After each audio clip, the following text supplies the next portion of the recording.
क्या आप भी इन्वेस्टिंग शुरू करना चाहते हो पर आपके पास एक्सपीरियंस नहीं है और आपको ये भी नहीं पता कि इन्वेस्टिंग में किन बातों का ध्यान रखें? तो इस वीडियो को एंड तक ज़रूर देखें क्योंकि मैं इस वीडियो में कुछ ऐसे पॉइंट्स के बारे में बात करूंगा जिसे इन्वेस्टिंग के लिए बहुत ही इंपॉर्टेंट माना जाता है।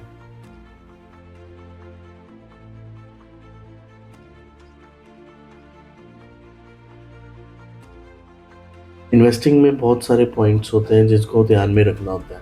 उसकी मैंने एक लिस्ट ही बना रखी है, तो चलिए शुरू करते हैं।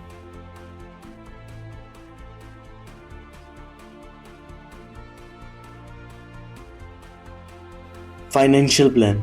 सक्सेसफुल इन्वेस्टर बनने के लिए एक फाइनेंशियल प्लान का होना बहुत ज़रूरी है जिसमें आप अपने गोल्स एंड माइलस्टोन को अचीव कर पाएं। गोल्स एंड माइलस्टोन का यहाँ पे मतलब हुआ कि आप कोई भी स्पेसिफिक डेट तक एक अमाउंट को सेव कर पाएं। फॉर एग्जाम्पल, राम एक प्राइवेट सेक्टर में जॉब करता है। राम की बहुत अच्छी हैबिट है कि वो हर महीने 1,000 रुपये अपने रिटायरमेंट प्लान के लिए सेव कर रहा है। अब ये उसका गोल हुआ कि जब उसे रिटायरमेंट में पैसे की ज़रूरत होगी तो उसे अपने सेव किए रिटायरमेंट प्लान से पैसे मिल जाएंगे और उसका माइलस्टोन तब जाके अचीव हो जाएगा। अब ये फाइनेंशियल प्लान आप खुद भी बना सकते हैं और या फिर आप फाइनेंशियल एडवाइज़र से भी कंसल्ट कर सकते हैं।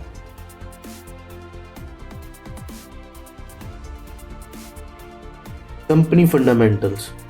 एक इन्वेस्टर को ये ज़रूर पता होना चाहिए कि जो कंपनी में वो पैसा लगा रहा है वो कंपनी आखिर करती क्या है, उस कंपनी का अपने सेक्टर में क्या होल्ड है या उस कंपनी के ऊपर कितना लोन है, कंपनी की लायबिलिटीज़ और कैश फ्लो का भी पता होना चाहिए। फंडामेंटल्स पे मैं एक फुल डिटेल्ड वीडियो बनाऊंगा, वो जल्दी चैनल पे आ जाएगी।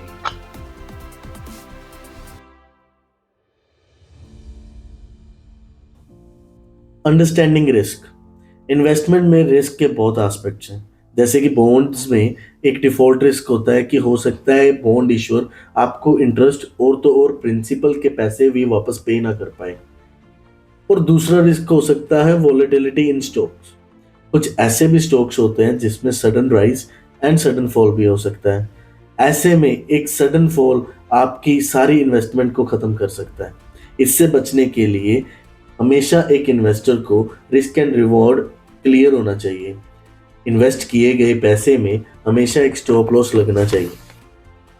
एक इन्वेस्टर को अपनी रिस्क टॉलरेंस पावर का भी पता होना चाहिए।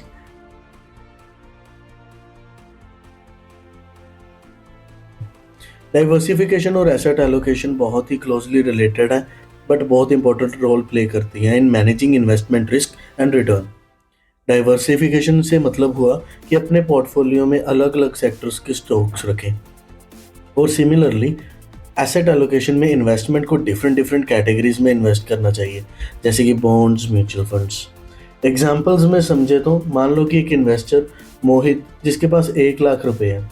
अब मोहित ने 1,00,000 रुपए को जनवरी 2024 में HDFC बैंक के शेयर्स में लेने के लिए लगा दिए। उसने अपनी सारी इन्वेस्टमेंट को एक ही स्टॉक में लगा दी। अब हुआ क्या कि HDFC बैंक के जनवरी में क्वार्टर रिजल्ट बहुत खराब आए, जिससे HDFC बैंक 2 दिन में 15% नीचे आया। अब मोहित की इन्वेस्टमेंट भी 15% नीचे चली गई।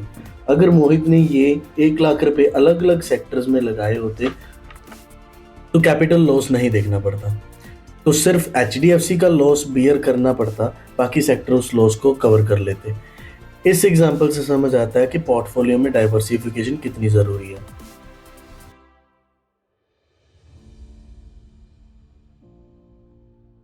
अगर एक इन्वेस्टर लॉन्ग टर्म के लिए इन्वेस्ट करता है तो उसे पूरा डिसिप्लिन में रहना चाहिए। मार्केट की फ्लक्चुएशन से अपनी इन्वेस्टमेंट को कभी भी डिस्टर्ब नहीं करना चाहिए। सडन प्रॉफिट और सडन लॉस को बुक करना बहुत बुरी आदत है। न्यूज़ में दिखाए गए स्टॉक्स पर कम विश्वास रखें। अगर न्यूज़ बेस्ड स्टॉक्स पर रिएक्ट करना ही है तो पहले ये देखें कि न्यूज़ में उस स्टॉक की फुल डिटेल में बात हुई है या नहीं।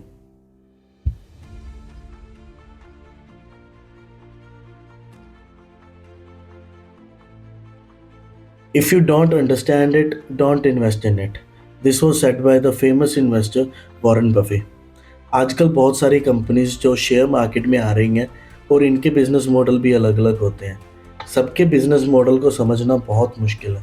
तो ऐसे में सिर्फ एक ही रूल बना के रखें कि जिस कंपनी का बिजनेस आपको समझ नहीं आ रहा है, उस कंपनी में कभी इन्वेस्ट मत करें। So these are the 6 main points जिन्हें मैंने सोचा कि आपके साथ शेयर करना चाहिए।